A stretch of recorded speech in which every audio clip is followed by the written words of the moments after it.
अमेरिकी राष्ट्रपति Donald Trump ने एक बार फिर से टैरिफ की तलवार चला दी है और इस बार निशाना बने हैं इंपोर्ट की जाने वाली दवाएं, किचन कैबिनेट और हैवी ट्रक। ट्रंप प्रशासन ने इन उत्पादों पर भारी भरकम टैरिफ लगाने का ऐलान किया है जो 1 अक्टूबर से लागू होंगे। इन फैसलों का असर न केवल वैश्विक व्यापार पर पड़ेगा बल्कि आम उपभोक्ताओं और दवा उद्योग पर भी इसका गहरा प्रभाव देखने को मिल सकता है। जापान, यूरोपीय संघ और यूनाइटेड किंगडम के साथ ट्रंप प्रशासन के ट्रेड एग्रीमेंट में ऐसे प्रावधान शामिल हैं जो ऑटो, सेमीकंडक्टर और फार्मास्यूटिकल जैसे खास उत्पादों पर टैरिफ की अलग लिमिट तय करते हैं। इसका मतलब हुआ कि जिन देशों के साथ अमेरिका का ट्रेड एग्रीमेंट हुआ है उन देशों पर ये नए और भारी भरकम टैरिफ लागू नहीं होंगे। जुलाई में व्हाइट हाउस के द्वारा जारी एक बयान के अनुसार यूरोपीय संघ ने अमेरिका को 15% के टैरिफ देने पर सहमति व्यक्त की है, जिसमें ऑटो और ऑटो पार्ट्स, फार्मास्यूटिकल और सेमीकंडक्टर शामिल है।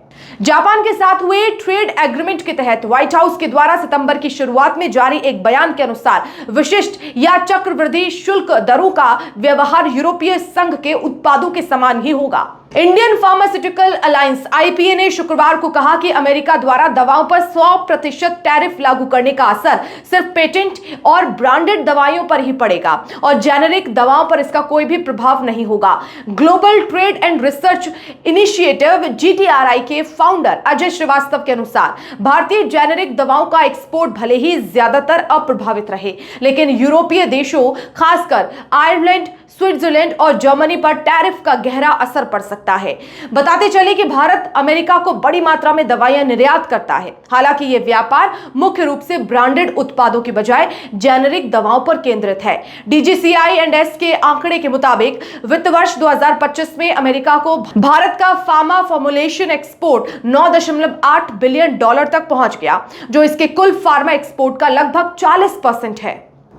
भारत और अमेरिका के बीच प्रस्तावित व्यापार समझौते के अलग अलग पहलुओं पर एक सकारात्मक चर्चा हुई है।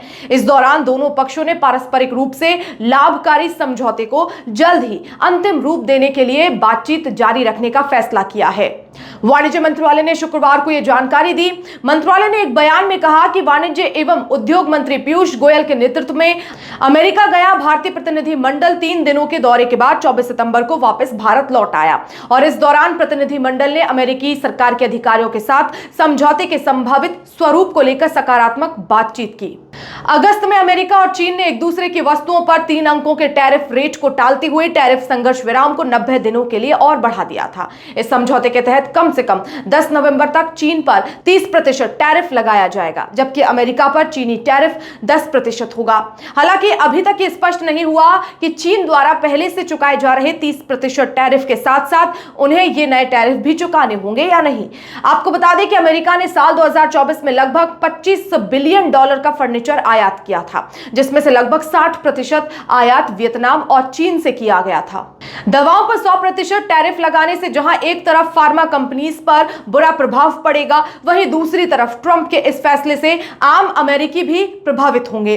भारी भरकम टैरिफ लगाए जाने की वजह से दवा कंपनियां अपना बोझ कम करेंगी और कीमतें बढ़ाकर ग्राहकों पर बोझ डाल देंगे, जिससे अमेरिका में बिकने वाली आयातित दवाइयां महंगी हो जाएंगी और आम लोगों को इसका नुकसान उठाना पड़ेगा। आपको बता दें कि अमेरिकी सुप्रीम कोर्ट 5 नवंबर को इस बात पर बहस सुनेगा कि क्या राष्ट्रपति डोनाल्ड ट्रंप ने 1977 के कानूनों का इस्तेमाल करके ट्रेड पार्टनर्स पर टैरिफ लगाने के लिए अपनी शक्तियों का गलत इस्तेमाल किया है, जिसे अंतर्राष्ट्रीय आपातकालीन आर्थिक शक्ति अधिनियम या IEEPA के नाम से जाना जाता है। दरअसल भारी भरकम टैरिफ की वजह से ही ट्रंप प्रशासन को करीब आधा दर्जन देशों को अमेरिका के साथ व्यापार समझौते पर हस्ताक्षर करने के लिए मजबूर करने में मदद की है।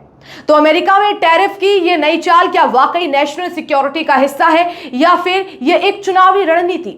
इस पर बहस जारी है और इतना तय है कि इन टैरिफ का असर सिर्फ अमेरिका ही नहीं बल्कि पूरी दुनिया की इकोनॉमी पर महसूस होगा। अब देखना होगा कि वैश्विक बाजार और अन्य देश इस पर क्या प्रतिक्रिया देते हैं। फिलहाल इस खबर में इतना ही। नमस्कार।